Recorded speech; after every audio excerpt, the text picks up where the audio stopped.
Oke, Mas. Iya, iya. Ya, masih lanjut nih bicarain tentang riset tadi.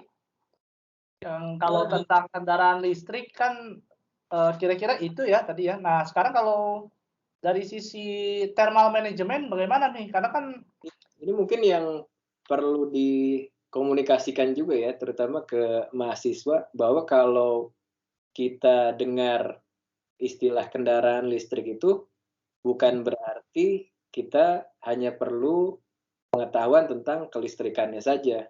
Tapi kan betul, sebenarnya banyak aspek-aspek, teknik mesin sendiri yang sangat krusial gitu di aspek kendaraan listrik. Nah, salah satunya tentu aspek thermal nih, karena kan mahasiswanya sudah belajar termodinamika, ya.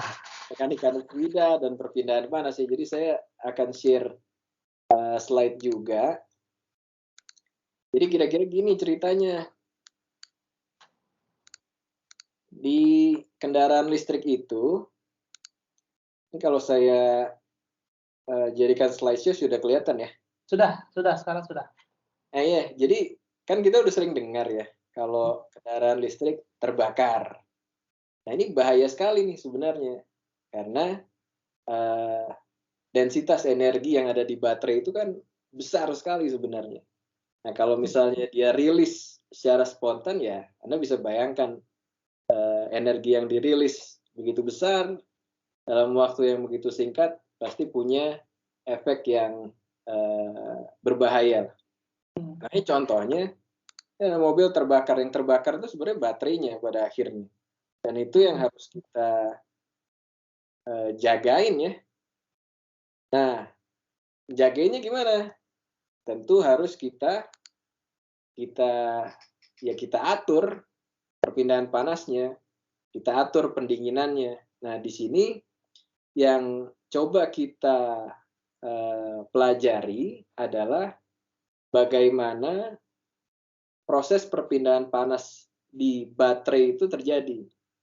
Oke. Nah, Oke, baterai jadi sebenarnya sebelum itu mungkin, berarti sebenarnya ini heat heat, generation atau heat transfer nanti ya, mhm, pelajaran itu masih diperlukan ya? Karena kan bayangannya kalau untuk yang kendaraan konvensional kan, kita tahulah ada cooling system-nya. Artinya kalau kendaraan listrik juga perlu ya, cooling iya, system itu? pasti. Itu yang memang, seperti suatu ilmu pengetahuan yang sepertinya jadi pendukung, tapi Mhm. jadi sangat penting. Karena itu tadi kan kita bilang, "Oh ya kalau kendaraan listrik," kita pikir, "Oh ya listriknya aja," gitu. Tapi ternyata kan nggak gitu. Listrik dia bisa berubah jadi panas. Panas kalau terlalu panas, baterainya bisa meledak nanti.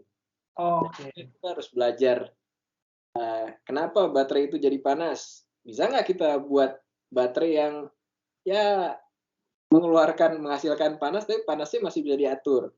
Jadi kita Mmm, bisa mulai, misalnya kayak ini kita bisa modelkan nih, mhm. gimana sih sebenarnya heat generation di suatu baterai sel?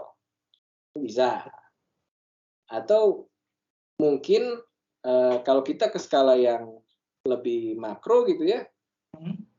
misalnya di track tadi ya, eee, itu kan nanti ada baterainya, baterainya juga perlu cooling. Nah, tapi Mhm. constraint-nya itu nanti, kita harus cooling sistemnya sekompak mungkin, tetapi, cooling capacity-nya harus tetap masuk, sehingga Mhm. baterainya itu tidak melebihi, temperatur di mana dia sudah didesain. Nah, Iya. ini contoh, eee, apa, hasil-hasil tugas sarjana sebelumnya. Ini kemarin kita harus kasih kredit ke IVAL nih ya, yang sudah kerjakan.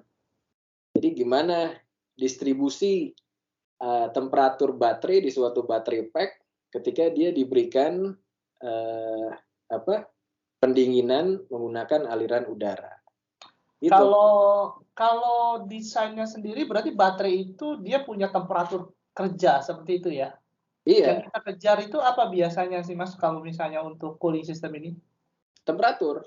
Jadi Temperaturnya harus seperti apa? Harus temperaturnya kalau bisa di bawah-bawah 40 lah. Jadi bawah 40? sebisa mungkin 35 itu udah, ya jangan jangan ke sana lah kalau bisa.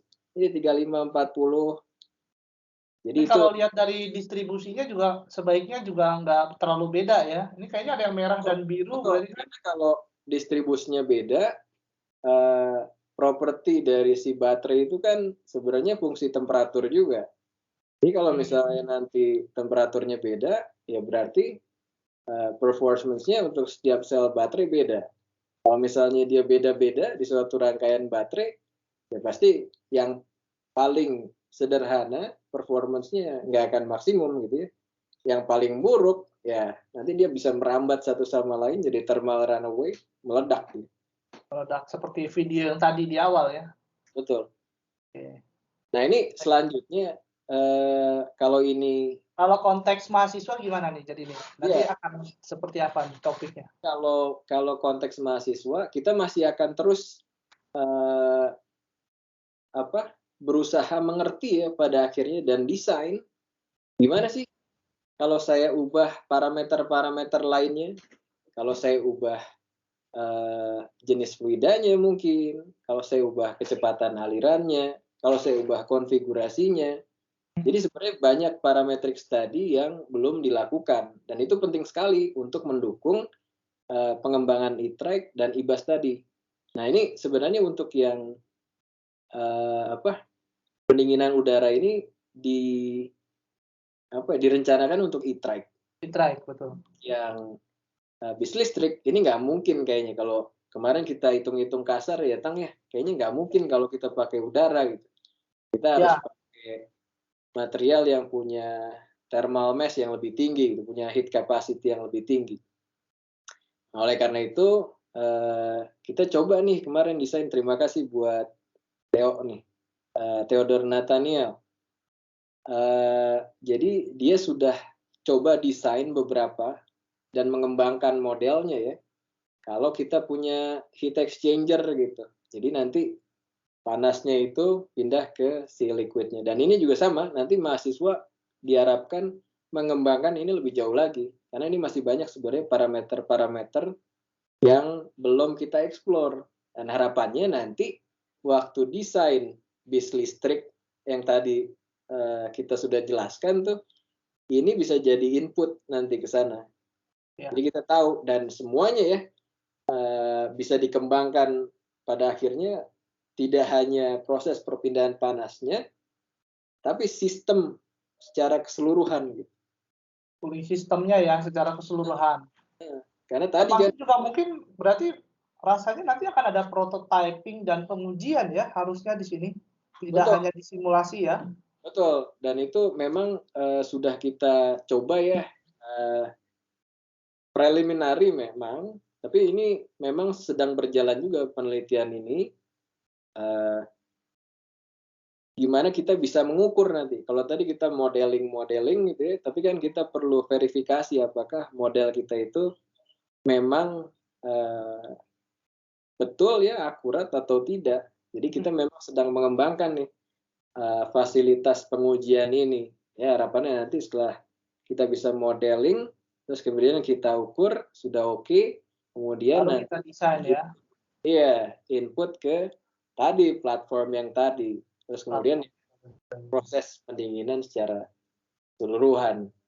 Ya, Itu kira-kira sih. Semoga nih ya, mahasiswa lebih ini sih ya, lebih, eee, familiar lagi bahwa, oh ya kendaraan listrik, tapi hal-hal yang kita pelajari di teknik mesin itu sangat-sangat relevan. iya, iya.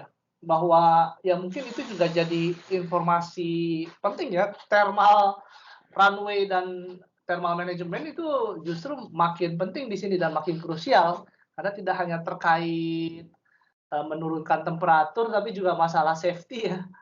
Nah, Mhm, itu kayaknya itu memang harus jadi, catatan khusus tuh. Dan rasanya bukan hanya baterai ya, betul kalaupun komponen elektrik kayak elektrik motor itu juga kan perlu cooling bet ya.